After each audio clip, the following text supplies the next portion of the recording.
হাওড়ার বাঁকড়ায় পঞ্চায়েত অফিসে ভর দুপুরে গুলি। হাওড়ার বাঁকড়ায় ৩ নম্বর পঞ্চায়েত অফিসে ভর দুপুরে চলল গুলি। পঞ্চায়েত অফিস চত্বরে চাঞ্চল্য। জানা গিয়েছে বৃহস্পতিবার দুপুর 1টা নাগাদ হাওড়ার বাঁকড়ার ৩ নম্বর পঞ্চায়েত অফিসের মধ্যে ঢুকে পড়ে দুষ্কৃতী।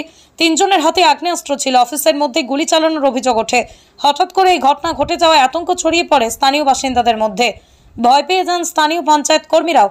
দুষ্কৃতীরা পঞ্চায়েত প্রধান টুকটুকি শেখকে লক্ষ্য করে গুলি চালায় বলে অভিযোগ। জানা গিয়েছে ঘটনায় জখম হয়েছেন পঞ্চায়েত প্রধানের বাবা সহ আরও 2 জন। পরে জানা যাচ্ছে এই ঘটনায় অভিযোগের তীর প্রাক্তন পঞ্চায়েত সদস্যের দিকে।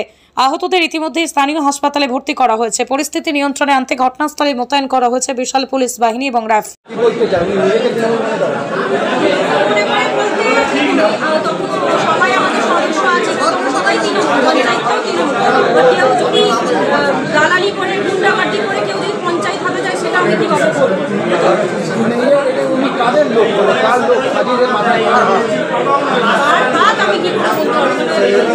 ম্যাডাম কতটা আতঙ্ক পঞ্চায়েত চালাতে হবে?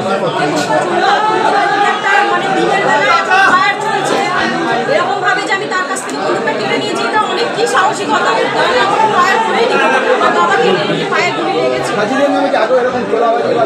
হ্যাঁ হ্যাঁ, অনেক আপনারা দেখতে পাবেন। আপনার নামটা?